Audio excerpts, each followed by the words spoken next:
ቆመናል። ይህ ዓለም በምን እየተጋደለ ይመስላችኋል? አታውቁም? ለሀብት በሚደረግ ሽሚያ አይደለምን? የአንደኛው ዓለም ጦርነት፣ የሁለተኛው ዓለም ጦርነት፣ የእኛን እንኳን የአድዋ ጦርነት ተመልከቱ። ጥሬ ዕቃ ለማግኘት ሲባል አፍሪካን ቀኝ ለመግዛት የተደረጉ ወረራዎች አልነበሩም? ሽሚያ እኮ ነው።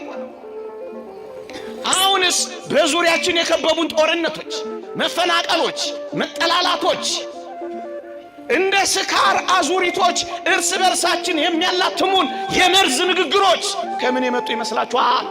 እያያችሁ ነው። ሌብነት ተወድሶ ጨዋነት የኮሰሰበት ዘመን ነው። የሰረቀ ተተኮሰ የሚባልበት ዘመን፣ ጨዋ የሆነ ደግሞ እሱ ምን አለው የተቀበረ ሰው ነው የሚባልበት ዘመን ነው። ድንግሉ ፋራ፣ ዘማዊው የነቃ ተብሎ የሚወደስበት ዘመን ነው። ጠንቋይ ቤት ሄዶ ጸጉር ቆርጦ ርሚጦ ጥሎ እርቃኑን ሄዶ አመድ ላይ ተንከባሎ ከአጋንንትና ከዲያብሎስ ጋር ውል ገብቶ ተዋውሎ ሀብት የሚያዘንበውን ባለጸጋ ስትሉት የምድር ባለጸግነት ባለጸጋውን እግዚአብሔር የሚያስረሳችሁ ከሆነ ባለጸግነት ይቅርባችኋል። አሁን ባለው ጊዜያዊው ነገር አይክፋችሁ፣ ወደ አይባሳችሁ። አትነፍርቁ፣ አታልቅሱ፣ ማዲያት አታውጡ፣ አትታመሱ፣ አትስረቁ፣ አታመንዝሩ፣ ብዙ የእግዚአብሔርን ቃላት አታውድሉ፣ ደረታችሁን ንፉ፣ ቀና በሉ፣ አታቀርቅሩ። በስመ አብ ወወልድ ወመንፈስ ቅዱስ አሃዱ አምላክ አሜን። ክቡራን አበው ካህናት፣ ሊቃውንተ ቤተ ክርስቲያን፣ ዘማሪያን፣ የተወደዳችሁ የእግዚአብሔር ቤተሰቦች፣ የእመቤታችን የቅድስት ድንግል ማርያም የአስራት ልጆች፣ የቅዱሳን ወዳጆች እንደምን ሰነበታችሁ? እንደምን አላችሁ? አሜን።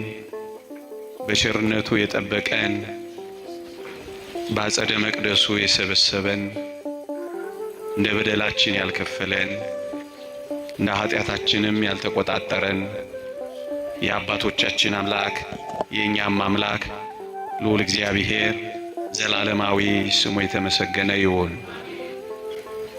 ለቀደምት አበው ለነቢያት፣ ለቅዱሳን ሐዋርያት፣ ለሐዋርያውያን አበው ለሊቃውንት የገለጸውን ጥበብና ምስጢር ለሁላችንም ይግለጽልን። ከዚህች ዕለት ይልቁንም ከሰማዕቱ ከቅዱስ ጊዮርጊስ ከጻድቁ አባታችን ከአቡነ ተክለ ሃይማኖት ከሌሎቹም ቅዱሳን በረከት ረድኤት ለሁላችንም ያሳትፈን። ሰምተን ለመጠቀም እግዚአብሔር ይርዳን። አሜን። እግዚአብሔር ከሁላችንም ጋር ይሁንልን። በአንዲት ርዕሰ ጉዳይ ትንሽ ደቂቃ አቆያችኋለሁ። መቸገርህን አውቃለሁ፣ ነገር ግን ባለጸጋ ነህ። ለጥቂት ደቂቃዎች የምንማርበት የትምህርታችን ርዕስ ነው። የቅዱስ ዮሐንስ ራእየ ዮሐንስ ምዕራፍ 2 ቁጥር 7 እስከ 9። መቸገርህን አውቃለሁ፣ ነገር ግን ባለጸጋ ነህ። ይህንን ያለው የተወደደ መድኃኒታችን ኢየሱስ ክርስቶስ ለሰርምኔስ ቤተ ክርስቲያን አለቃ፣ በሰርምኔስ ያለች ማኅበረ ምእመናን አስተዳዳሪ፣ የሰርምኔስ ቤተ ክርስቲያን ሊቀ ጳጳስ ፖሊካርፐስን ነው። መቸገርህን አውቃለሁ፣ ድህነትህን አውቃለሁ፣ ነገር ግን ባለጸጋ ነህ አለው። ይህን የተባለው የሰርምኔስ ቤተ ክርስቲያን አለቃ እንደሰማችሁት ችግረኛ ነው። እንደሰማችሁት ደሃ ነው። ግን ይገርማችኋል፣ እግዚአብሔር ባለጸጋ ነህ አለው። እንዴት ግራም ያጋባ ሐሳብ ነው! መቸገርህን አውቃለሁ፣ ድህነትህን አውቃለሁ፣ ማጣትህን እኮ አውቀዋለሁ አለው። ግን አይዞህ ደግሞ እኮ ባለጸጋ ነህ ደግሞ ሲለው እናገኛለን። እንዲህ አይነት ድሃ ባለጸጋ ምን ቢሆን ነው? እንዲህ አይነት ችግረኛ የሆነ ሀብታም ምን ቢሆን ነው? እንደዚህ አይነት ሰው አለ ማለት ነው። ችግረኛ የሆነ ግን ደግሞ ባለጸጋ የሚባል አለ ማለት ነው። አዎ እግዚአብሔር ሲያይ ምእመናን እንደዚህ ነው የሚያየው። ይሄንን ጳጳስና እሱ የሚያስተዳድራት ቤተክርስቲያን ተመልከቱ። በጣም ችግረኞች ናቸው። የሚኖሩበት ሀብት ያካበቱት ንብረት የላቸው። እጅግ በጣም በችግር ነው የሚኖሩት። የታወቁ ድሆች ናቸው። ግን እግዚአብሔር በድህነታቸው አይደለም የሚያውቃቸው። ምን ብሎ እንደሰየማቸው ይወት ባለጸጋ እኮ ናችሁ አላቸው። ሊቃውንተ ቤተ ክርስቲያን በሰርምኔስ ያሉ ምእመናንን ለምን ድሃ እንደሆኑ አስቀምጠዋል። ስንፍና ይዟቸው አይደለም ድሃ የሆኑት። መስራት ጠልተው አይደለም ድሃ የሆኑት። ታዲያ ምን ሆነው ነው ድሃ የሆኑት ከተባለ በአይሁድና በአሕዛብ ንብረታቸው ተወርሶባቸው ነበር። ክርስቲያን በመሆናቸው ክርስቶሳውያን በመሆናቸው ሽታቸውን እንኳን ስለጠሉባቸው ከቦታ ቦታ ያፈናቅሏቸው ነበር። ስራም ያሳጧቸው ነበር። በዚህ ምክንያት ነው መከራ ሲበዛባቸው ከመከራው ጋር አብሮ ድህነቱም ተጫናቸው። መከራ ሲኖር ድህነትን መከተሉ አይቀሬ ነው ወገኖቼ። ድሆች የሆኑት በአይሁድና በአሕዛብ በሁለት ወገን የሆነ መከራ ደርሶባቸው እንጂ ሰነፎች ሆነው አልነበረም ወገኖቼ። ሁለተኛውን ምክንያት ሊቃውንት ሲገልጹ ምን ይላሉ መሰላችሁ? ክርስቲያን በመሆናቸው እግዚአብሔርን በመከተላቸው ወደ አንድ ቦታ አፈናቅለዋቸው በፍልሰት የመጡ በመሆናቸው ድንገት ስለወጡ ሀብታቸውን ንብረታቸውን ትተውን የወጡት። በዚህ ምክንያት ነው ድሆች የተባሉት እንጂ ስራ ጠልተው ስንፍና ይዟቸው ቅምጥልነት አምሯቸው ደሃ የሆኑ አይደሉም ወገኖቼ። ለዚህ ነው መቸገርህን አውቃለሁ ግን ባለጸጋ ነህ ያለው። የሚበሉት እስኪያጡ ድረስ ተቸግረው ነበር። ያጡ የነጡ እስኪሆኑ ድረስ ችግረኛ ሆነው ነበር። ታዲያ እነዚህን ክርስቲያኖች እግዚአብሔር ምናቸውን ቢያይ ነው ባለጸጎች ናቸው ያላቸው? ወገኖቼ ባንክ ያስቀመጡት ገንዘብ ባይኖራቸው፣ አክሲዮን የገዙበት ንብረት ያከማቹበት ሀብት ባይኖራቸው፣ የሚቀማጠሉበት ርስት የሚተማመኑበት ጉልት ባይኖራቸው፣ እነዚህ የሰርምኔስ ክርስቲያኖች አንድ ነገር ሃይማኖታቸው ነበር። እግዚአብሔር ያየው ባዶ ሆድ መሆናቸውን አይደለም። ችግር ክርስትናን አላስተዋቸው። ችግር ሃይማኖት አላስቀየራቸው። ለዚህ ነው እግዚአብሔር ችግር ሀብትን አሳጣቸው እንጂ ሃይማኖት ስላላሳጣቸው ነው ጸጎች ናችሁ ያላቸው። ምእመናን ችግር እኮ ሃይማኖታችንን ሊፈታው አይገባም። ማጣት እኮ ጸሎታችንን ሊያቋርጠው አይገባም። በሆነ በዚህ ዓለም ጉዳይ የሆነ ነገር ሲጎደል በመንፈሳዊው ዓለም ሊጎርልብን እኮ አይገባም። ምእመናን እስኪ የምር እንነጋገር። በዚህ ዘመን እግዚአብሔር እንደሚለን ነው የምናምነው ወይስ ዓለም የምትነግረን? ወገኖቼ እውነት እንነጋገር ከተባለ ዓለም ድሆች ናችሁ ካለችን ሰንብታን የለ?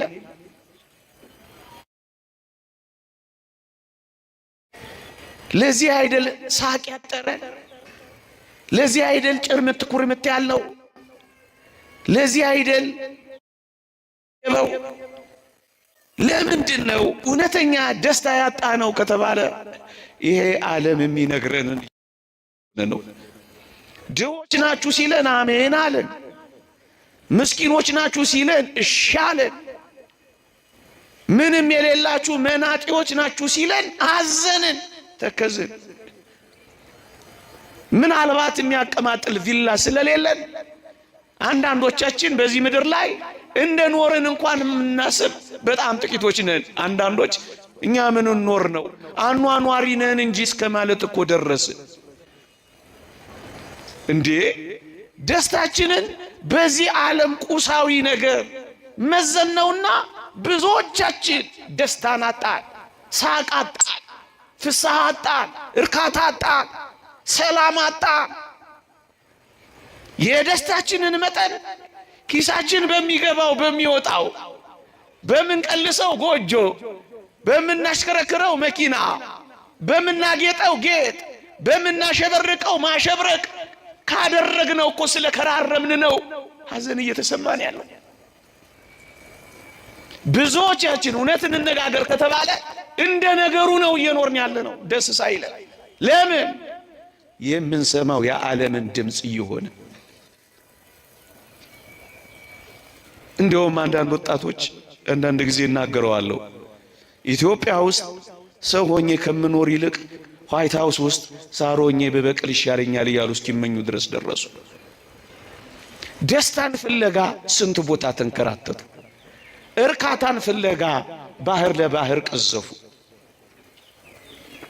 ምዕመናን ስራን አትስሩ ማለት ስንፍናን ማበረታታት አይደለም። ብዙዎቻችን ዓለም የምትነግረንን እየሰማን እግዚአብሔር የመረጠልንን ችላ እያል ደስታችንን ካራቅን ቆየን እያልኳችሁ ነው። እዩት፣ የሰርምኔሱን ሊቀ ጳጳስ ደሃ ነው፣ ግን እግዚአብሔር ባለጸጋ ነህ አለው። ምንም የለው፣ ግን እግዚአብሔር ሁሉ ያለህ ነህ አለው። መቸገርህን አውቃለሁ፣ ግን እኮ ባለጸጋ ነህ አለው። እግዚአብሔር ያለውን ትሰማላችሁ ወገኖቼ። ጥቂት ዓለም የምትለውና እግዚአብሔር የሚለው እንዴት እንደሚለያይ በሞቴ ላሳያችሁ። ዓለም ከተወሰነ ኪሎ ካሎሪ በታች ከበላችሁ ወይም በዓመት የሆነ ዶላር ካላመጣችሁ ደሃ ነው ብሎ ነው የሚበይነው። ዓለም እንደዚህ ነው የሚበይነው። የዓለም የብልጽግና ልኬት ይሄ ነው። እግዚአብሔር ግን እንደዚህ አይደለም የሚለው። አያችሁ የዓለም ከእግዚአብሔር እንዴት እንደሚለይ ተመለከታችሁ። በሞቴ በተቀደሰ ትዳር ተወስኖ በቃለ እግዚአብሔር መስፈርትነት ልጆቹን የሚያሳድግን አባት ይሄ ዓለም አፋኝ የሚል ስም ነው የሚሰጠው። ኋላ ቀር የሚል ታርጋ ነው የሚለጥፈው። እናውቃለን። ያልገባው እኮ ነው የሚለው። እያያችሁ ነው። ሌብነት ተወድሶ ጨዋነት የኮሰሰበት ዘመን ነው። የሰረቀ ተተኮሰ የሚባልበት ዘመን፣ ጨዋ የሆነ ደግሞ እሱ ምን አለው የተቀበረ ሰው ነው የሚባልበት ዘመን ነው። እንዴ ድንግሉ ፋራ ዘማዊው የነቃ ተብሎ የሚወደስበት ዘመን ነው። ተገላብጧል ስላችሁ ተገላብጧል። በተቀደሰ ትዳር ተወስኖ ልጆቹን በእግዚአብሔር ቃል መስፈርትነትን የሚያሳድግን አባት ኋላ ቀር ብሎ ይጠራዋል። ይልቅስ በዝሙት ተጠምዶ እንደ እንስሳ እያመነዘረ ምናልባት ከጸነሰ ደግሞ እያስወረደ የሚኖረውን ደግሞ ስልጡን ይለዋል። የቤተሰብ ስልጣኔ የገባው ይለዋል። ተራማጅ ብሎ ይበይንለታል። እውነቱና ስያሜው ተገላብጧል። ምዕመናን ያገኘውን አጋርቶ ፈጣሪውን አመስግኖ በልኩ መኖርን ወዶ ካልጠግብ ባይነት ወጥቶ የማይስገበገብን በቃኝ የሚልን ሰው ሳስ ይለዋል። ሃይማኖቱ ስንፍናን ያመጣበት ብሎ ይበይንበታል። ከዚያ ይልቅ ደግሞ በስነ ልቦና ቀውስ ውስጥ እስኪወድቅ ድረስ ታማሚና በሽተኛ እስኪሆን ድረስ ጠባ ለገንዘብ መሸ ለሆድ የሚንከራተተውን ከእግዚአብሔርም ከሰውም የተለየውን ግን ታታሪ የሥራ ባህል የገባው ስልጡን ብሎ ይሰይምለታል። ተገላብጧል ያልኳችሁ እኮ ይሄንን ነው ወገኖቼ። ልክ እንደዚሁ ባለጸግነትና ድህነት በእግዚአብሔር ዓይንና በዚህ ዓለም ፊት ተለያይቷል ምእመናን። እሱን ነው እንድናስተካክል በዚህ ምሽት እቺን ርዕስ ባነሳ ብዬ የመረጥኩት። ወገኖቼ እግዚአብሔር ያለውን ተመልከቱ።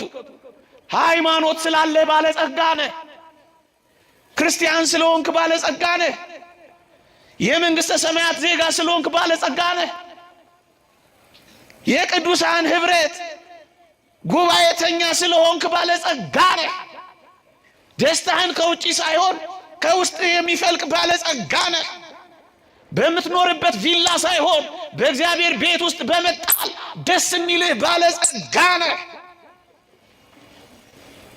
በሚመጣ በሚሄድ ነገር ሳይሆን ሰማያዊው በሆነው ጸጋ ደስተኛ የሆንክ አንተ ባለጸጋ ነህ ነው እኮ የሚለው ወገኖቼ። ምእመናን እስኪ እውነት እንነጋገር። ድህነት ምንድን ነው? ባለጸግነትስ ምንድን ነው? እኔ ከምተረጉመው ይልቅ ታላቁ አባት ቅዱስ ዮሐንስ አፈወርቅ የተረጎመበት መንገድ እንዴት ደስ ይላል! እስኪ ላንሳላችሁ። ደሃ የሚባለው ይላል ብዙ ፈቃዳት ያለው ሰው ነው ይላል። ደሃ የሚባለው ፍላጎቶቹን መግዛት ያልቻለ ሰው ነው ይላል። ደሃ የሚባለው ባየው ነገር ሁሉ የሚስገበገብ ሰው ነው ይላል። ምእመናን ደሃ ማን ነው ካላችሁኝ፣ ፍላጎቶቹን የማይገዛ ሰው እሱ ደሃ ነው። ያቺንም ሲያይ የሚያምረው ይቺንም ሲያይ የሚፈልገው እሱ ምርጥ ደሃ ነው። በአንዲት ሚስት የማይወሰነው ቅብዝብዙ እሱ ደሃ ነው። ፊቱ የሚያበራ ደረቱ የሰፋ ሊሆን ይችላል። እመኑኝ ፈቃዱን መግዛት መቆጣጠር ያልቻለ ምስኪን ነው። ራሱን መምራት ያልቻለ ምስኪን ነው። ስሜቱን መቆጣጠር ያልቻለ ምስኪን ደሃ እሱ ነው። በቃኝ ማይ ባየው ነገር ማይረካ በሚኖረው ኑሮ መደሰት ማይፈልግ ማመስገን ማይችል አጉረምራሚ እሱ ደሃ ነው የሚለው። ምእመናን እስኪ እውነት እንነጋገር ከተባለ የሁሉንም ማለት አይደለም። በዚህ ዘመን የምናያቸውን አንዳንድ ነገሮች እስኪ እንተዛዘብ። ጠንቋይ ቤት ሄዶ ጸጉር ቆርጦ ርሚጦ ጥሎ እርቃኑን ሄዶ አመድ ላይ ተንከባሎ ከአጋንንትና ከዲያብሎስ ጋር ውል ገብቶ ተዋውሎ ሀብት የሚያዘንበውን ባለጸጋ ስትሉት አታፍሩ። ጠዋትኛ ጋር ማታ ሌላ ቦታ እየተንበረከከ የመንግሥተ ሰማይ ቤቱን ያፈረሰ የዚህን ዓለም ቤት ያነጸ እናንተ ባለጸጋ ትሉታላችሁ።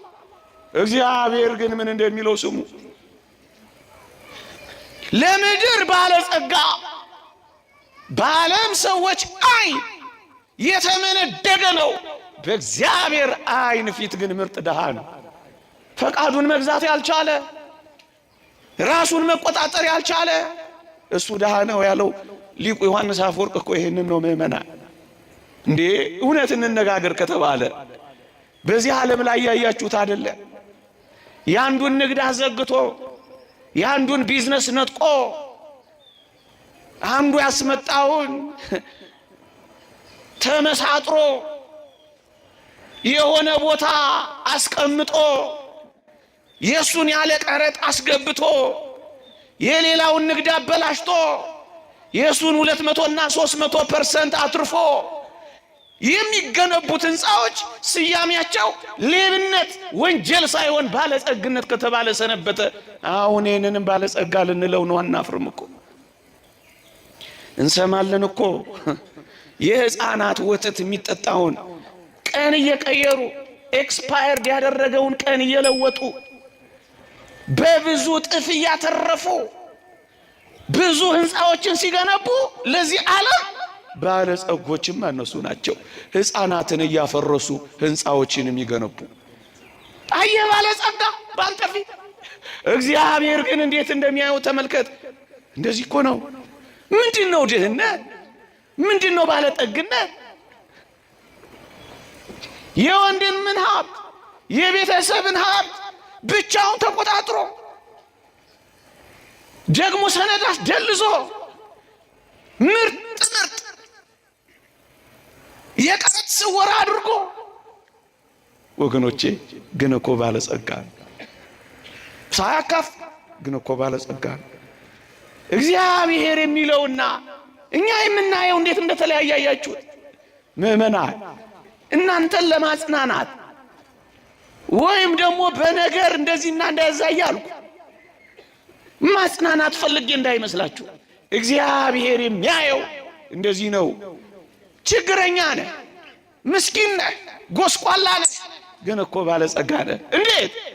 ባለጸጋ ማለትን ሲተረጉመው ሃይማኖቱ የጸና ምግባሩ የቀና ትሩፋት የሚሰራ በጽድቅ የሚመላለስ እሱማ ባለጸጋ ነዋ ይላል ቅዱስ ዮሐንስ አፈወርቅ። ምእመናን እግዚአብሔር የሚነግራችሁን ትሰማላችሁን ወይስ ዓለም የምትበይነውን ነው አሜን እሺ ብላችሁ የምትቀበሉት? እዩት። የሰርምኔሱን ሊቀ ጳጳስ ችግረኛ ነህ፣ ደሃ ነህ፣ ምንም የሌለህ ነህ፣ ግን ባለጸጋ እኮ ነህ ነው የሚለው። ወገኖቼ ሃይማኖት ካላችሁ፣ ክርስቲያን ከሆናችሁ፣ የመንግሥተ ሰማያት ተስፋ ካላችሁ፣ በንጽህና ለመመላለስ ከተጋደላችሁ፣ የእግዚአብሔርን ተስፋ ከጠበቃችሁ፣ የታረመ መልካም ጸባይ ካላችሁ፣ ጥቂት በጥቂት በጽድቅ ከተመላለሳችሁ፣ እውነቱን ልንገራችሁ፣ በዓለም ፊት ችግረኞች፣ በእግዚአብሔር ፊት ግን ባለጸጎች እናንተ ናችሁ። ቦታውንና ቀያይሮማ በሞቴ ፎርብስ መጽሔት አንተን ላያውቅህ ይችላል። እነ ቢል ጌትስ የተሰለፉበትን ድርድር ጭራሽ ላደርስበት ትችላለህ። ግን እመነኝ ስምህ በመንግሥተ ሰማያት ስለተጻፈ ደስ ይበል። አይወቅሃ ፎርብስ መጽሔት አይጥራሻ የዚህ ዓለም መዝገብ አይወቅሃ። የእግዚአብሔር መዝገብ ካወቀህ ደስ አይልህ። ቅዱሳን ሐዋርያት አጋንንት እኮ በስምህ ተገዙልን ብለው መጡ። ደስ እያላቸው እየተፍነከነኩ መጡ። ስማቸው ዝነኛ ስለሆነ በምድር ላይ አጋንንት ስለወጡላቸው ደስ እያላቸው መጡ። ጌታችን ግን እንዲህ አላቸው፣ በሞቴ ስሙኝ፣ አጋንንት ስለተገዙላችሁ በዚህ ደስ አይበላችሁ፣ ይልቅስ ስማችሁ በሰማያት ስለተጻፈ ደስ ይበላችኋል። እህቴ የደስታሽ ምንጭ ምንድን ነው? የእግዚአብሔር መሆንሽ ነው። ወንድሜ የሰማዩ ርስት ወራሽ ለመሆን የዚህች ቤተ ክርስቲያን አባል መሆንህ ነው። ከቅዱሳንና ከሐዋርያት ጋር ባለሀገሮች በመሆን ደስ ይልሃል። በምን ደስ ትሰኛላችሁ? እኔ ክርስቲያን ነኝ እያላችሁ ትስቃላችሁ፣ ደስ ይላችኋል። ምእመናን መቸገርህን አውቃለሁ፣ ግን ባለጸጋ ነህ። ሌላ ላሳያችሁ፣ የዚህ ተገላባጭ ራዕየ ዮሐንስ ምዕራፍ 3 ቁጥር 17 ላይ ሎዶቅያ የምትባል ማህበረ ምእመናን ቤተ ክርስቲያን ደግሞ ታገኛላችሁ። አሁን ሰርምኔስን የነገርኳችሁ የሎዶቅያን ማህበረ ምእመናን የሎዶቅያን ክርስቲያኖች ደግሞ ላስታውሳችሁ። ሎዶቅያ ማለት ደግሞ የወደብ ከተማ ናት። ብዙ መርከቦች ያልፉባታል። የንግድ እንቅስቃሴ ይሞላባታል። ማዕድን ማውጫ አላት። የሐር ማምረቻ አላት። የአይን ክሊኒኮች አላት። በዚህ ምክንያት በሎዶቅያ የሚኖሩ ክርስቲያኖች በጣም ባለጸጎች ሆነዋል። ሀብታሞች ሆነዋል። ገንዘብ የሞላባቸው ሆነዋል። ክርስቲያኖቹን እኮ ነው የምነግራቸው። እንደውም ከዚህ የተነሳ የከፍተኛው መደብ አባላት ወደ መሆን ደርሰዋል። እግዚአብሔር ግን ምን እንዳላቸው ስሙ፣ በሞቴ ስሙ። ላንብብላችሁ።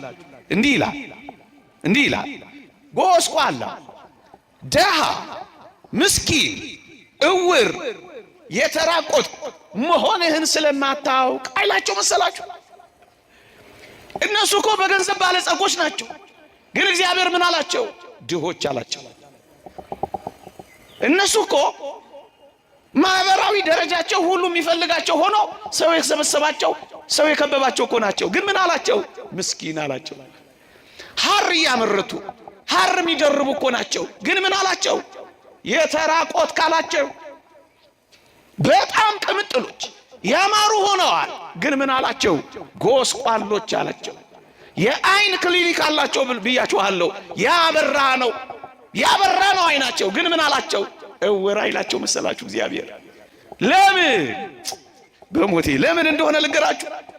ስለ ሀብታቸው እግዚአብሔርን ከማመስገን ይልቅ ወገኖቼ እግዚአብሔርን በመፈለግ ግድ የለሾች ሆነው አግኝቷቸዋል።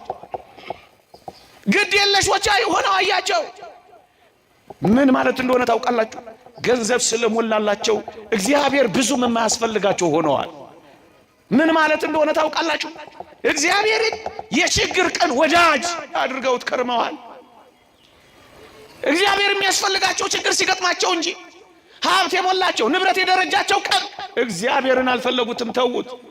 ወገኖቼ ሃይማኖታቸውን ችላ አሉት፣ ምግባራቸውን አሳሱት። ስለዚህ ምን አላቸው? ደሃ አላቸው። ግን እኮ በጣም ባለጸጎች እኮ ናቸው። እንደውም የከፍተኛው መደብ አባላት ናቸው። ግን ምን አላቸው? ድሆች። ለምን? እግዚአብሔርን እየተዉት መጥተዋል። ምዕመናን፣ እግዚአብሔር የችግር ጊዜ ወዳጅ ብቻ አይደለም። እግዚአብሔር የባለጠግነትም ጊዜ አምላክ ነው። የማጣት ጊዜ ወዳጅ ብቻ አይደለም።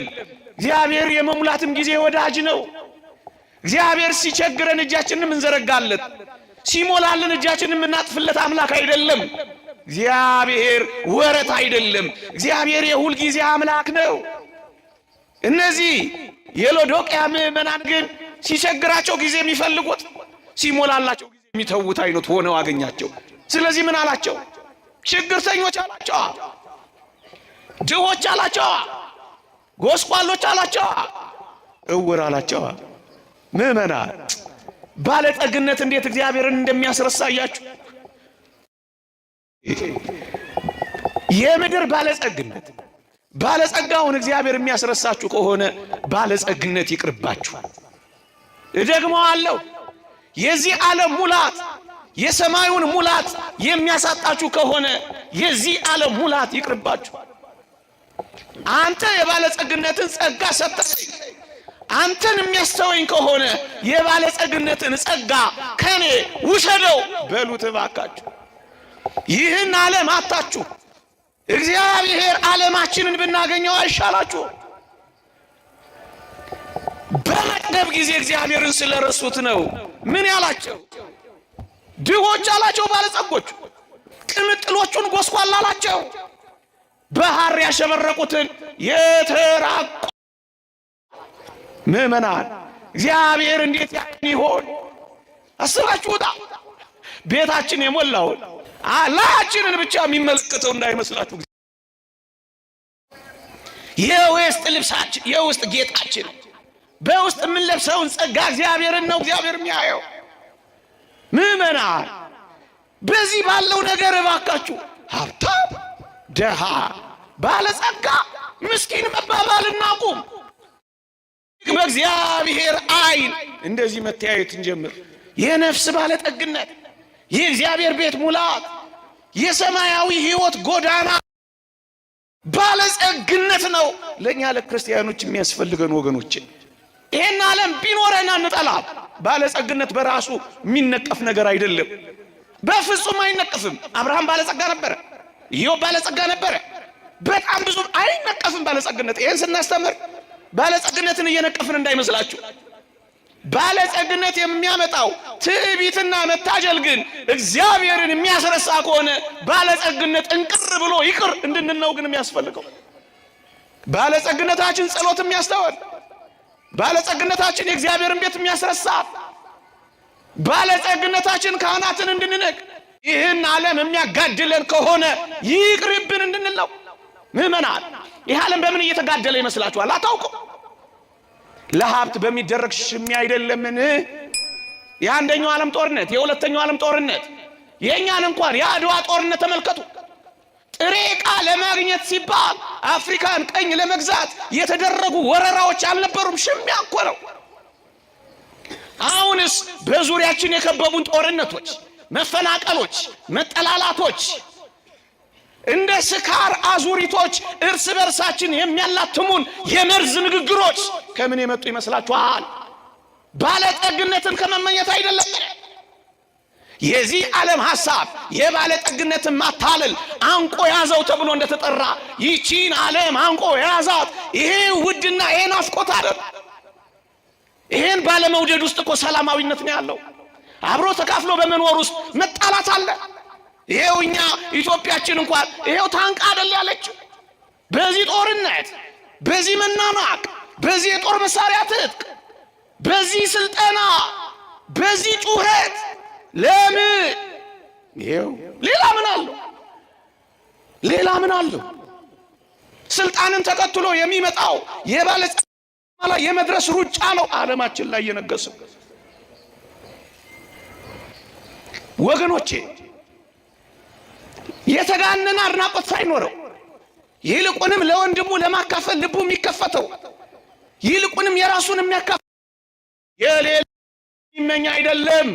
ስታካፍል የሌላውን ክርስቲያን የመሆን ይህን ዓለም ድል የማድረጊያው መንገድ እኮ ይሄ ነው። ካካፈል ወንድምን ወደህ ከመቀበል ይልቅ የምትሰጥ ስትሆን ምእመናን በጣም ሰላማዊ ነው የምንሆነው። የሌላውን የማይመኝ ሰው እኮ የራሱን መስጠት የሚችል ሰው እኮ ነው። ማካፈል መስጠት ስትለምድ የሌላውን ከቶም ቢሆን አትመኝ። የራስህን እንኳን መስጠት ችለሃል። ምን አይነት ሰላማዊ እንደምንሆን አስቡ። በጣም ሰላማዊያን ነው የሚሆኑት ምእመናን። በዚህ ገዳም የነበረውን ታሪክ አልሰማችሁም? ለገዳሙ አበምኔት ሰጡት የተወደደውን መሪያውን ወይን ሰጡት። ይሄ ለኔ አይገባም ሲል ለሌላው ሲያስተላልፍ፣ ያኛውም ይሄ ለኔ አይገባም ለአባገሌ ነው እያለ ሲያስተላልፍ፣ ይሄ ለኔ አይገባም ለአባገሌ ነው እያለ ሲያስተላልፍ፣ ዞራ ዞራ መጀመሪያ ለኔ አይገባም ያለው የገዳሙ አበምኔት ጋር ደረሰች። እዛ ገዳም ባለው ፍቅር እጅግ በጣም ተደነቀ ይላል። ፍቅር እንደዚህ ነው ምእመናን። ምእመናን ምንድነው ድህነት? ምንድነው ባለጸግነት? እሱን ነው አሁን ይወላችሁ ችግረኛውን ባለጸጋ፣ ባለጸጋውን ደግሞ ችግረኛ የሚለው የእግዚአብሔር እይታ የኛ የክርስቲያኖች እይታ መሆን አለበት ወገኖቼ። ሌሎች በጣም ባለጸጎችን ላሳያቸው እግዚአብሔር ያላቸው። በተለይ የመቄዶንያ ማህበረ ምእመናን የመቄዶንያ ክርስቲያኖች መከራ ወርዶባቸው ብቻ አይደለም በጣም ድሆች ነበሩ ይላል መጽሐፍ ቅዱሳችን። በጣም ድሆች ነበሩ፣ በጣም ድሆች ነበሩ። ግን እንዴት ይደንቃሉ መሰላችሁ?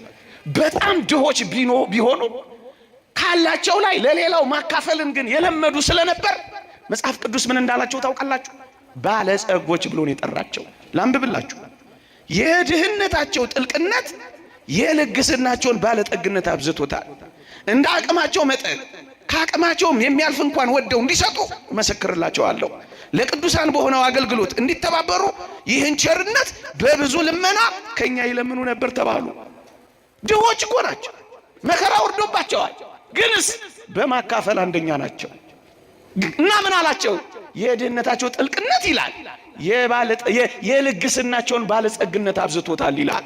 ምእመናን በመንጠቅ ነው እኛ አንደኛ የሆነው ወይስ በመስጠት ነው? ይዋቸው በመስጠት ባለጸጎች ነበሩ ይላል። ክርስቲያኖች የሌላውን በመንጠቅ ባለጸጎች አትሆኑ። ይልቅስ አስደናቂ የባለጠግነት ቀመር ከፈለጋችሁ በመለገስ ባለጠጎች ሁኑ፣ በማካፈል ባለጸጎች ሁኑ። እናንተ የምትጎርሷትን ለሌላ በማጉረስ ባለጠጎች ሁኑ ባካችሁ። ባለጸጋ መሆን ከፈለጋችሁ አካፍሉ። 3 ጊዜ የሚበላ ቢያንስ 1 ጊዜ ለማይበላው ያካፍለው። ይሄ ክርስቲያናዊ ሕይወት እውነተኛ የባለጸግነት መወጣጫ የመሰላል መንገድ ነው። የሚሰጥ አያጣማ። ለሕያው እግዚአብሔር ማበደር ይጀምራላ። ምእመናን ሊቁ ቅዱስ ዮሐንስ አፈወርቅ መስጠት ተአምራት ከመስራት ይበልጣል ይላል። ተአምራት የሚሰራ ሰው ከእግዚአብሔር ይበደራል። የሚሰጥ ሰው የሚመጸውት ሰው ግን ለእግዚአብሔር ያበድራል ይላል። የክርስትና ቀመር ይሄ ነው። ስትሰጥ አይጎልብህም፣ ባለጸጋ ትሆናለህ። እንደ መቄዶንያ ክርስቲያኖች በልግስና ባለጠጎች ነበር። በመንጠቅ ባለጸጎች የሚሆኑትን ለምን ትቀናባቸዋለህ? ይህ እግዚአብሔር ቃል መመሪያ የሆንክ አንተ ክርስቲያናዊ ሰው ሆይ እንደ እግዚአብሔር ቃል ባለጸጋ መሆን ከፈለክ እያካፈልክ ባለጸጋ ሁን፣ አይጎልብህም። የሰራፕቷን ሴት ተመልከት። ኤልያስ በረሃቡ ዘመን ቤቷ ሲደርስ ከማድጋዋ ዱቄት ለአንድ ጉርሻ፣ ለመለወሻ ከማሰራዋ ዘይት ለአንዴ ልወሳ የሚሆን ዘይትና ዱቄት ነበር የነበራት። ስጭኝ አላት። ምን አይነት ስስታም ነው እንዳትል አደራ። ኤልያስ ስስታም ሆኖ አልነበረም ስጭኝ አላት። ምክንያቱም በረኸኛ ነው፣ መራብ ለምዷል፣ ጿሚና ተሐራሚ ነው፣ መብላ አስፈልገውም። እሱ አንዴ በበላበት እስከ እግዚአብሔር ተራራ መጓዝ የሚችል ታላቅ ሰው ነው እሱ ኤልያስ። ግን ምን ሆነ መሰለ? ስጭኝ አላት። ሊሰጣት ፈልጎ ነው። ሊያጎልባት የመሰላት ሊሞላላት እኮ ነው። እና ምን ሆነ መሰላችሁ? ለእኔና ለልጄ አንድ ጊዜ ለውሼ ጎርሼ ልሞት ያለኝ ከማድጋዬ ዱቄት ከማሰሮዬ ዘይት ለውሼ እሰጥሃለሁ አለችው። ለውሳ ሰጠችው። መጨረሻው ምን ሆነ መሰላችሁ? የረሃቡ ዘመን እስኪያልቅ ድረስ ከማሰሮ ዘይት ከማድጋውም ዱቄት ጽፏል። ይሄ እግዚአብሔር ያንተ እግዚአብሔር አይደለም? ይሄ አምላክ ያንቺ አምላክ አይደለም? ይሄን ጓዳ ጓዳሽ ማድረጋችን ለምንድን ነው እንደዚህ? ማን በቃ ሰጠችው፣ ሞላላታ፣ ባለጸጋ ሆነቻ።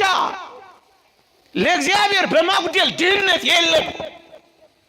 ለቤተ ክርስቲያን በመንፈግ ማጣት የለም።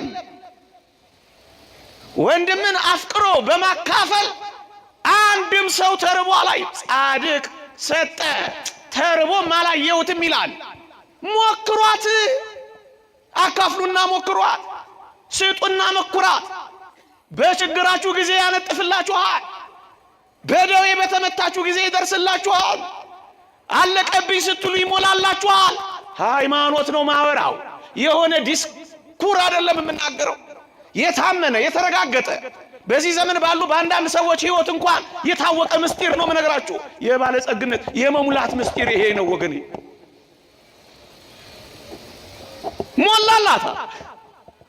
ሞላላት አላለቀም። ምእመናን ክርስቲያን እንደመሆናችን ማመንን መስማት ያለብን እኮ እውነት እኮ ይሄ ነው። ዓለም የምታወራውን እየሰማን የምን መርበትበት ነው? የምን እግዚአብሔርን የሚያህል ጌታ ይዘን የምን እንራባለን? የምን እንጠማለን? የምን እንቸገራለን ማለት ነው እንዴ? በምድረ በዳ መናን የወረደ አምላክ የኛ አምላክ አይደለም እንጠራው? ውሃ በሌለበት ምድረ በዳ ውሃን ያፈለቀ አምላክ ከሆነ እንዴ ለውሃ የታመነ ብቻ አይደለም፣ ደሙን አፍሶ ሊያረካል ስጋውን ቆርሶ ያጠገበን አምላክ አሁን በእኔና በእናንተ ፍንጥሬና ኩባያ ውሃ ይጠረጠራል እግዚአብሔር? ተው እንጂ ክርስቲያኖች ተው እንጂ። ያ እግዚአብሔር አሁንም እግዚአብሔር፣ ያ አምላካችን እኮ አሁንም አምላካችን ነው ወገኖቼ። ያ ጌታ አሁንም የኔና የናንተ ጌታ ነው። እንግዲህ ያውስ የባለጠግነት እኮ ምስጢር ይሄ ነው። ስለ አንድ ባህታዊ ልንገራችሁ። አባ ማቴዎስ ስለሚባል ብቻውን ነው የሚኖረው፣ በረኸኛ ነው። ምን ይላል መሰላችሁ? እንዴት ይደንቃል መሰላችሁ ንግግሩ። ምን ይላል? የረሃቡ ጠኔ ባስቸገረኝ ጊዜ ይላል የእግዚአብሔርን ስም ጠራው ይላል። የእግዚአብሔርን ስም ስጠራ ጠገብኩ ይላል። ተውት። ይሄ የሆነ ነገር መሙላቱ ሳይጎድል ማኖሩን ተውት። እንዳትራቡ እንኳን ያደርጋችኋል። እኛ እኮ እንሰማለን እኮ እንኳን እናንተ እኛ እንኳን እኮ እንሰማለን። 3 ቀን አልበላሁም ግን አራበኝም የሚሉ ሰዎች እኮ አሉ። ሳይበሉ እየኖሩ የሚያገሱ ሰዎች እንዳሉ አታውቁም? የእግዚአብሔር ክብር አጥግቧቸው እና በሰው ሰውኛው እንዴት ነው እየኖርን ያለ ነው እናንተ እንዴ? እንደው ምን ይላል ይደግምና የአባ ማቴዎስ የሚደርበው ኮንፈርት የሚለብሰው ብዙ ልብስ የለው የሆነች ነገር ውስጥ ነው የሚኖረው። ምን ይላል? የዝናቡ ውሽንፍር በዘነበብኝ ጊዜ፣ ውርጩም በለበለበኝ ጊዜ ጸሎት ማድረግ ጀምራለሁ አለ። ሌሊት ያን ጊዜ መንፈስ ቅዱስ ያሞቀኝ ይጀምራል ይላል። መንፈስ ቅዱስ ያሞቀኛል ይላል። ምዕመናን ተረት እናወራላችሁ ይመስላችኋል? ይሄ እኮ የታወቀ ሕይወት ነው። በውሃ የሚኖሩ ሰዎች አይተናል። የኛ አምላክ አይደለም ይሄ አምላክ? እንኳን እግዚአብሔርን እቺን መሬት አምናችኋት እየሄዳችሁ አይደለም? የባለጸግነት ምስጢር ይላል ነው። ሳያርስ የሚጠግብ ጎተራው ሙሉ ሳይሆን የማይራብ ሰው ካለ ክርስቲያን፣ በቃ ክርስቲያን እንሁና። ባለጸጋ ያደረገናል እግዚአብሔር። እንዴት እንዳለፍነው ሳናቅ ሊያሳልፍ ይችላል። ህመም ሳይሰማ፣ ማጣት ሳይሰማ፣ ውስጥን ሳይጠዘጥዘው፣ ልብን ሳያሳዝነው እንዴት አለፍኩት ሳታል ስንት ዘመን አለፈ። አሁን እኔና እናንተ ነን እነዚህ ልጆች የምናሳድግ በዚህ ዘመን። እንዲህ እህቴ ትለኝ ነበር፣ ዕዳዬን እንጂ ወጪና ገቤን አልጽፈውም ትለኝ ነበር። ወጪንና ገቤን ካየሁት ከገቤ ጋር የማይነጻጸረው ወጪ ያስደነግጠኛል። ስለዚህ የእግዚአብሔርን ቸርነት ሞላበትና ዕዳ ብቻ ጽፌ ከሞትኩ ቤተሰቦች እንዲከፍሉ ዕዳ ብቻ ጽፌ አልፋለሁ። ህይወቴ ተአምር ነው ትለኝ ነበር። ማን በዚህ ያላለፈ አለ? ሁላችሁ እስኪ ቁጭ በሉና አባዙና ደምሩ። አታውቁት። ታዲያ ይህን አምላክ አትተማመኑበትም? የበለጠ የመቄዶንያ ክርስቲያኖች ባለጸጎች የሆኑት በችግርና በዚህ ዘመን፣ አዎ በዚህ ዘመን የበለጠ ነገ ሊመጣ ቢችል በእግዚአብሔር ተማምናችሁ ቅዱስ ጳውሎስ ድሆች ስንሆን ብዙዎችን ባለጸጋ እናደርጋለን አይል መሰላችሁ? ድሆች ክርስቲያኖች ያለን ሀብት አውቀነዋል። ጸጋችን እኮ ገና አልገባንም። ምንም አልተረዳ ነው ምዕመናን፣ ምንም። እንደውም ቅዱስ ዮሐንስ አፈወርቅ አንድ አስደናቂ ነገር ይናገራል። እሷን ጠቅለል አድርጌ ተናግሬ ባበቃ ይሻለኛል። እየሰማችሁኝ ነው? ድምጼ ይሰማችኋል? እፊት ያላችሁትማ ይሰማል። እኔ ከኋላ ያሉት ነበር፣ እነሱም ዘጉኝ። ሚስኮል ነው ይሄ ነገር። እሰይ እሰይ፣ አሁን ደረሳችሁልኝ፣ አጽናናችሁኝ። ምን ይላል ቅዱስ ዮሐንስ አፈወርቅ?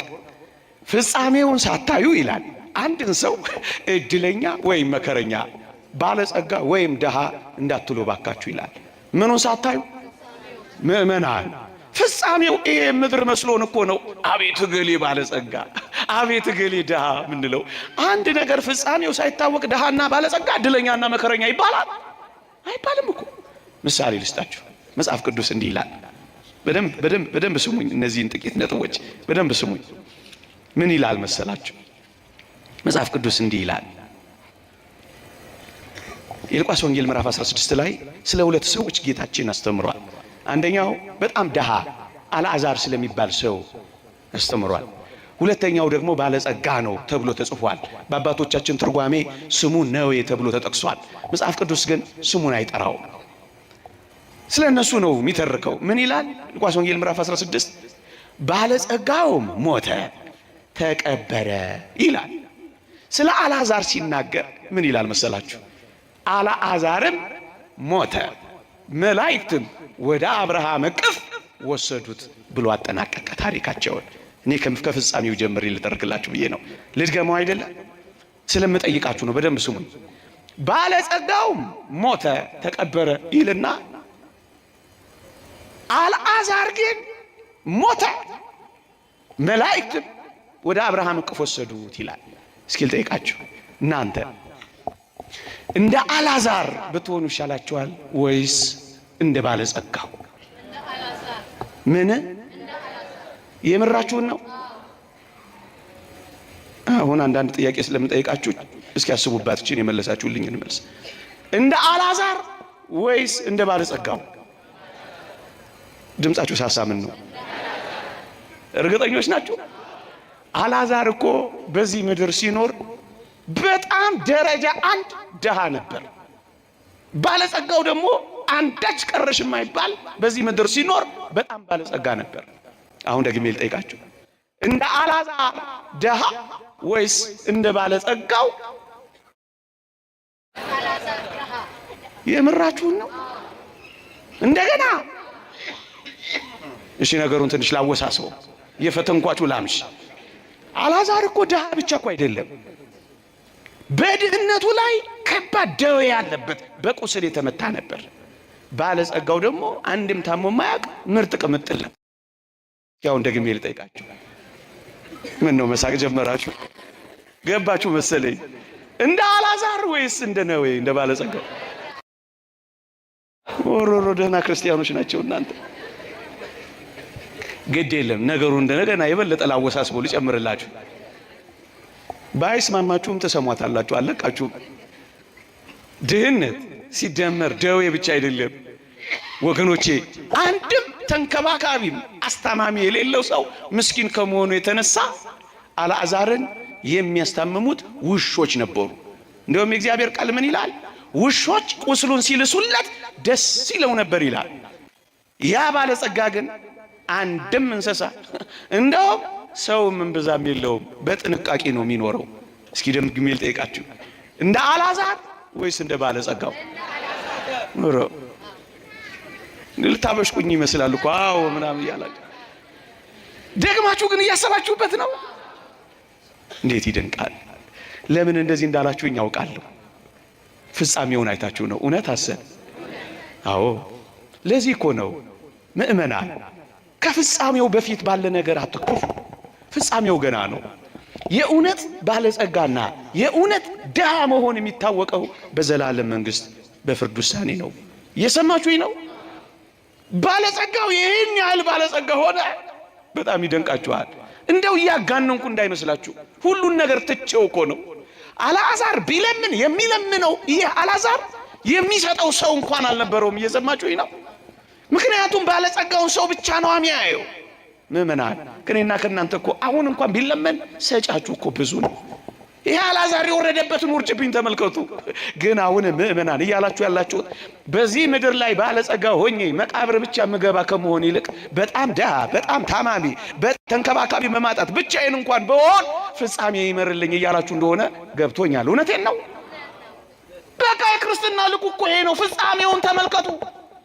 አሁን ባለው ጊዜያዊው ነገር አይክፋችሁ፣ ሆድ አይባሳችሁ፣ አትነፍርቁ፣ አታልቅሱ፣ ማዲያት አታውጡ፣ አትታመሱ፣ አትስረቁ፣ አታመንዝሩ፣ ብዙ የእግዚአብሔርን ቃላት አታጉድሉ፣ ደረታችሁን ንፉ፣ ቀና በሉ፣ አታቀርቅሩ፣ የእግዚአብሔርን ትእዛዛት ሽረው በሚኖሩ ሰዎች አትምሰሉ፣ እነሱን ወደ መምሰል ፈቀቅ አትበሉ። ከፍጻሜው በፊት ባለጠግነትንና ሀብትን ፍርድ እየፈረድን ከሃይማኖትም ከምግባርም አንናወጽ ለማለት ነው። እውነተኛ ባለጸግነት አለ ካላችሁኝ ላይ እዚህ አይደል። ይሄ ጊዜያዊ ነው የሚባለው። እስኪ ጊዜያዊ በሉ። የእግዚአብሔር ቃል እንዲህ ይላል፣ ለጊዜው በግብፅ ከሚገኝ ደስታ ይልቅ ከክርስቶስ ሕዝብ ጋር መከራ መቀበልን መረጠ። ለጊዜው ነው በሞቴ። እስኪ ለጊዜው ነው በሉ። ለጊዜው የዚህ ዓለም ባለጸግነት ለጊዜው፣ የዚህ ዓለም ሀብት ለጊዜው ታይቶ እንደሚጠፋ ወጥቶ እንደሚተን እንደ እንፋሎት ነው ይላል እግዚአብሔር ቃል። ለጊዜው ይህንን አልዓዛር ተመልከቱት።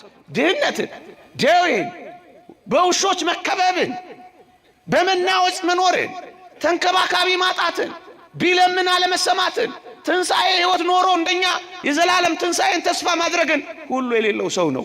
መጨረሻ ላይ ግን ምን እንደሆነ ልንገራችሁ፣ ባለጸጋ ሆነላችሁ። ተገለበጠ፣ በፍጻሜው ተለየ። እውነተኛ ባለጸግነት በፍጻሜው ይለያል።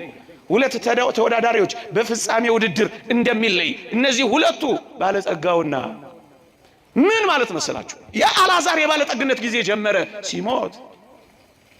አልዓዛር ማን የሚያውቀው ሰው አልነበረም። ባለጸጋው ግን ታዋቂ ነበር። አሁን በፍጻሜው ግን ባለጸጋውን ይላል፣ ባለጸጋውን እግዚአብሔር ስሙን ይጠራው ዘንድ ተጸየፈው ይላል። ምእመናን ፎርብስ መጽሔት አይጥራችሁ፣ ሰፈር አይወቃችሁ፣ ዝናም አይኑራችሁ፣ ዓለም አያሞግሳችሁ፣ ቆሞ አያጨብጭብላችሁ፣ መታወቅ ከእናንተ ይራቅ። እግዚአብሔር ካወቃችሁ ይበቃችኋል። በእግዚአብሔር ዘንድ ዕውቅ መሆን አትፈልጉ። ይሄው አልዓዛር። ምእመናን በጣም የሚያጽናናውን ቃላት ልንገራችሁ እንዳላብቅ። ይህ አልዓዛር ከብርቱ የምድራዊ ውጊያ ወደ ድል ተሸጋገረ። አሁን ወደ አብርሃም እቅፍ ገባ። ከባህሩና ከማይበሉ ከንውጽ ውስጣው ወደ ወደቡ ገባና አረፈ። በጌታችን እጆች ስር አረፈ። በዘላለማዊ ሕይወት ስር ተመለሰ፣ አረፈ። መናወጹ ጥቂት ጊዜ ነው፣ ማይበሉ ጥቂት ጊዜ ነው። መጽሐፍ ቅዱስ እንዳለ ታላቅ መነዋወጽ ሆነ፣ ታላቅ ጸጥታ ሆነ ይላል። ከታገሳችሁ የሚነዋወጠው ታላቅ ሕይወታችሁ ታላቅ ጸጥታ ይዞ ይመጣል። ምእመናን፣ ይህ እግዚአብሔር ቃል ነው፣ የኔ አይደለም። ከድካም ወደ እረፍት ገባ። ከጉስቁልና ወደ ደስታ መጣ። በውሾች ከመከበብ ወደ መላእክት አጀብ መጣ። መላእክት እየዘመሩለት ሄዳ። ሰው ላይ ዘምርላችሁ፣ ሰው ሪኮግኒሽን እውቅና ላይ ሰጣችሁ ይችላል። መላእክት ካቀፏችሁ አይበቃችሁ። ብቻውን በመረሳት የሚኖር ሰው የቅዱሳን ማህበርተኛ ሆነላችሁ በሰማይ። እንዲያውም እጅግ የሚደንቀውን ነገር ልንገራችሁ፣ በሞቴ በጣም የሚደንቀውን ነገር ልንገራችሁ። ሊቁ አውግስጢኖስ ምን ይላል? ባለጠግነት በራሱ የሚነቀፍ አይደለም። አብርሃም እጅግ ባለጠጋ ነበረ። ነገር ግን ድሃውን አልዓዛርን በእቅፉ ከማኖር አልከለክለውም ይልና ድሃውም ባለጸጋውም በእቅፉ ተቀምጧልና ይልና ሁለቱም በጌታ ፊት ባለጸጎች ነበሩ ይላል። ማንና ማን? አብርሃም አልዓዛር አቀፈው። ባለጸጋው አብርሃም አልዓዛርን አቀፈው። ሁለቱም በጌታ ፊት ባለጸጎች ነበሩና እውነተኛው ባለጸጋ አልዓዛር ነው ነው? አልዓዛር በሉት እንጂ አልዓዛር ነው። ይሄን ዓለም ሊያጣ ይችላል። የዘላለም መንግስትን ስላገኘ እውነተኛው ባለጸጋ እሱ ነው። ቅድም እንዳልኳችሁ ዝነኛ ደሃ ነበረ፣ አሁን ዝነኛ ባለጸጋ ሆነ። ከፍጻሜው በፊት ባለጸጋ ነው ደሃ ነው አትባባሉ። አሁን ስትወጡ ይሄን በአእምሯችሁ ተለማመዱ። ክርስቲያናዊ ነፍስ አለው ወይ? የእግዚአብሔር ልጅ ነው ወይ? አቤት ባለጸጋው ንጉሱ፣ የንጉሱ ልጅ መሆን በምን ቋንቋ እንግለጸው እናንተ? የንጉሱ የክርስቶስ ልጅ መሆን አይበልጥም? ይሄ ባለጸጋ አልዓዛር ግን አሳዛኝ ሕይወት ገጠመው። ባለጸጋው ነው ግን አሳዛኝ ሕይወት ገጠመው። ምን ሆነ መሰላችሁ? ተለማኝ የሆነው ሰው ትምህርት የለጠቅልለው ሆነላችሁና አልዓዛርን ከሩቁ ሲያየው እባክህን አባቴ አብርሃም ሆይ አልዓዛርን ስደድልኝ፣ የጣቱን ጫፉ አስነክቶ መላሴን ያብርድልኝ አይለው መሰላችሁ? አልዓዛር እንዴት በቁስል የተመታ እንደነበር አስቡት። አሁን የአልዓዛር ጣት የምትናፈቅበት ዘመን፣ የምትፈለግበት ዘመን፣ የአልዓዛር ጊዜ በአንተ ህይወት ውስጥ ይመጣል። የምትፈለግበት ቀን ይመጣል። በሃይማኖት ከጸና፣ በምግባር ከቀና ትፈለጋለህ። በጣም ውድ ነው የምትሆነው አንተ። ፈላጊ ይበዛል። እዩት፣ አልዓዛር ሲፈለግ አልዓዛር ጣቱን ውሃ ነክቶ ምላሴን እንዲያበርድልኝ ስደድልኝ አይለው መሰላችሁ? መለመን ጀመረ አልዓዛር።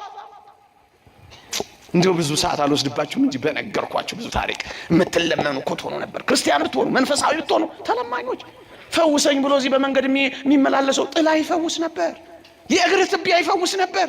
ፋርማሲ የሚሰለፈውን አንተ ቃል ስትናገር ይፈውስ ነበር። ክርስቲያን ብትሆን፣ መንፈሳዊያን ብንሆን፣ እንደ ሐዋርያት እንደ ቅዱሳን ጎተራችን ይሞላል። በአንድ ቀን አርሰው፣ በአንድ ቀን አብቅለው፣ በአንድ ቀን ጎተራ ከተው እንደነበሩት እንደነ ቅዱስ ታዲዮስ ህዝብን ከረሃብ ትታደግ ነበር። ክርስቲያን ብትሆን ባለጸጋ ትለመን ነበር። አንተ አድነኝ እያለ ቀሚስህን ይጨርሰው ነበር። ነጠላይን እየቆረጠ ይጥለው ነበር። በሞቴ ቀና ብሎ ምድር ላይ አንድም ቀን አይቶት የማያውቀው ይሄ ባለጸጋ አልዓዛር ምን እንዳደረገው ታውቃላችሁ? በጣም የሚደንቅ ነገር ልንገራችሁ። ከሩቅ አየው። አፍንጫው ስር አይቶት እኮ ያውቅ። ከሩቅ ደግሞ አፈረው። ማፈሩን በምን ታረጋግጣላችሁ መሰላችሁ? ከአልዓዛር ጋር ነው በቅርበት የኖረው። ግን ምን እንዳለ ታውቃላችሁ? አብርሃም አባቴ ሆይ አልዓዛርን ስደድልኝ አይለው መሰላችሁ? አልዓዛርና ቢለው ምን አለበት? አፈረዋ። ስሙንም ይጠራው አልፈለገማ። እግዚአብሔር ስሙን ተጸየፈው። ይህን ሰው ደረቱን የነፋው አሁን አፍሯል። ደጅ ወድቆ የነበረውን ያላየው ሰው አሁን ከሩቅ መመልከት ጀምሯል። በምድር የናቀውን በሰማይ ናፍቋል። ከዚህ ቀን በላይ ክፉ ቀን አለ? ምእመናን፣ ክፉ ቀን ካላችሁ የተቸገራችሁበት ቀን አይደለም፣ የእግዚአብሔር መንግስት የምታጡበት ቀን ነው። ለአንተና ለእኔ ክፉ ቀን ለክርስቲያን ከእኔ ሂድ የምትባለውን ድምፅ መስማት። ከሰው መባረር መሰላችሁ? ሰው ከመንግስተ ሰማያት መፈናቀል ነው ወገኔ። ከዚህ ዓለም መፈናቀል እርባናም ቆብም አትስጠው። ምግብ ያን ያህል ቁም ነገርም አይደለም። አትርበትበትበት። በምግብ ፊት አቅምን አሳየው የእግዚአብሔር ልጅ ስለሆንክ። አዎ ክፉ ቀን ካላችሁ ይሄ ነው ክፉ ቀን። ወግድ ከን የሚለው ክፉ ቀን። አንድ ታሪክ ብቻ ነግሬያችሁ ልሂድ።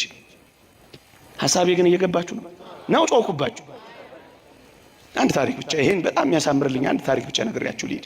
አንድ ሰዓት ሞላኝ። እናንተንም በችግር ውስጥ እንዳልጥላችሁ፣ አሁን ካለው በላይ ችግር እንዳልፈጥርባችሁ።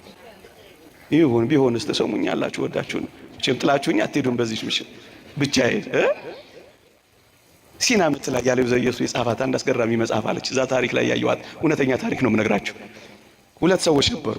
አንዱ ባለጸጋ ነው፣ አንዱ ደግሞ እግዚአብሔርን ሙሉ ቀን እያመሰገነ እየጸለየ መኖር የሚፈልግ ባህታዊ ነው። ሁለቱም የት ይገናኙላችኋል? ባለጸጋው የሰው ሽታ ጠልቶ አንድ ሸለቆ ውስጥ ቆንጆ ቤት ሰርቶ እየተቀማጠለ ሊኖር ወደዛ ሸለቆ አካባቢ ቤት ይሰራል። ይሄ ባህታዊ ደግሞ በጸጥታ ለእግዚአብሔር ጽሙድ ሆኖ ምስጋና እያቀረበ ለመኖር ወደዛ ሸለቆ ሄድና ፊት ለፊት መኖር ይጀምራሉ። ባለጸጋውና ባህታዊው ማለት ነው። አንድ የእግዚአብሔር ሰው በዛ ሸለቆ ውስጥ ሲያልፍ አንድ ትንቢት ይናገራል። እውነተኛ ታሪክ ነው የምነግራችሁ። ትንቢቱ ምን ነበር? በዚህ ሸለቆ ውስጥ ያለ ባለጸጋ በዚህ ሌሊት ይሞታል ብሎ ትንቢት ተናገረ። ይሄን የሰሙ የባለጸጋው ሰውዬ አገልጋዮች ተደናግጠው እየተሯሯጡ እንዳይሽቀዳደሙ ሄደው አንድ የእግዚአብሔር ሰው ዛሬ እኮ ከባድ ጉድ ተናገረ። ምን? በዚህ ሌሊት ትሞታለህ አለ አሉት። ይሄ ያስደነግጠ። ክው ብሎ ደነገጠ። በዚህ ሌሊት ትሞታላችሁ ብትባሉ ግን እናንተ ምን ታደርጋላችሁ? አስቡበት እስኪ። የቤት ስራ ልስጣችሁ ወይ ክላስ ወርክ ላድርገው። ደነገጠ። እስከዛ ዘመን ድረስ የሰበሰበውን እጁን ጥርቅም አድርጎ ሳያካፍል የኖረውን ሀብት ቤተሰቦቹን እያስጠራ ማካፈልና መስጠት ጀመረ። ምን ሊሆን? ሊሞት ነው በሉ እስኪ። ሊሞት ጥቂት ቀርቶት እና ምን ጀመረ? መስጠት ጀመረ። እየሰጠ እኩለ ሌሊት ደረሰ። እኩለ ሌሊት ደረሰ። ቤቱን ባዶ ሆነ አደረገ። ከዛስ እየተንጎራደደ ሌሊት ይሞታል አይደል? ሞቱን መጠበቅ ጀመረ። ቢጠብቅ 8 ሰዓት ሆነ፣ ሞት አልመጣም። አይጨንቅም? እየተንጎራደዱ ሞትን መጠበቅ። መስኮቱን ይከፍታል፣ ሞት የለም። 9 ሰዓት ምን የለም? ሞት የለም። ግን ምን ትሆናለህ ተብሏል? በዚህች ሌሊት ማን ይሞታል? ባለጸጋው እኮ ነው ይሞታል።